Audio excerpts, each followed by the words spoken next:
வணக்கம் JBM land ப்ரோமனஸ். நீங்கள் வெஸ்டாம்பரம் முடிச்சிட சொல்கிறீங்களா, மந்த்லி ஒரு 60,000 ரெண்டல் வர மாதிரி ஒரு ப்ராப்பர்ட்டி சேலுக்கு பாருங்களா. உங்களை தான் இந்த வீடியோ மறக்க சேவ் பண்ணுங்க. இந்த ப்ராப்பர்ட்டி எங்கே இருக்குது பார்த்தீங்கன்னா, தாம்பரம் முடிச்சு ரோட்ல ஜஸ்ட் ஒரு 1.5 கிலோமீட்டர்ஸ்லேயே இந்த ப்ராப்பர்ட்டி நீங்கள் ரீச் ஆகலாம். இந்த ப்ராப்பர்ட்டி தான் சேலுக்கு வந்து நம்மகிட்ட. இந்த ப்ராப்பர்ட்டியோட ரோட் சைஸ் பார்த்தீங்கன்னா 24 ஃபீட் ரோடு. இந்த ப்ராப்பர்ட்டியோட கரெக்ட் லொகேஷன் எங்கே பார்த்தீங்கன்னா ஓல்டு பெருங்குளத்தூர் குறிஞ்சி நகர். இந்த ப்ராப்பர்ட்டியில் எத்தனை வீடு இருக்குது பார்த்தீங்கன்னா மொத்தம் வந்து 6 வீடு இருக்குது. மொத்தம் கிரவுண்ட் ஃப்ளோரில் வந்து ஒரு 2 வீடும், ஃபர்ஸ்ட் ஃப்ளோரில் வந்து ஒரு 3 வீடு இருக்குது.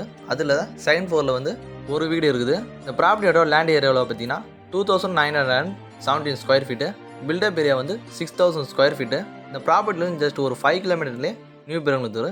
அதில் தாம்பரம் முடிச்ச ரோடு வந்து ஜஸ்ட் ஒரு 1.5 கிலோமீட்டர்ஸ்லேயே நீங்கள் ரீச் ஆகலாம். இந்த ப்ராப்பர்ட்டிலேருந்து ஜஸ்ட் ஒரு 10 மினிட்ஸ்லேயே ஜோஸ்வா மெடிக்கல் ஸ்கூல், அதில் தான் அன்னையார் ஹாஸ்பிட்டல், சைதனா ஸ்கூல் ஜஸ்ட் ஒரு 10 மினிட்ஸ்லேயே நீங்கள் ரீச் ஆகலாம். அதில் தான் தாம்பரம் வந்து ஜஸ்ட் ஒரு 6 கிலோமீட்டர்ஸ்லேயே நீங்கள் ரீச் ஆகலாம். கிளாமாங் பஸ் ஸ்டாண்டு வந்து ஜஸ்ட் ஒரு 5 கிலோமீட்டர்ஸ்லேயே நீங்கள் ரீச் ஆகலாம். இந்த ப்ராப்பர்ட்டியோட ப்ரைஸ் என்ன சொல்கிறாங்க பார்த்தீங்கன்னா 3,10,00,000 சொல்கிறாங்க. நெகோஷியபிள் ப்ரைஸ் தான். என்ன டீட்டெயில்ஸ் சொன்னால் கான்டெக்ட் பண்ணுங்கள். உங்கள் லேண்டை சேல் பண்ண ஜேபிஎம் லேண்ட் ப்ரோமனஸை கான்டெக்ட் பண்ணுங்கள்.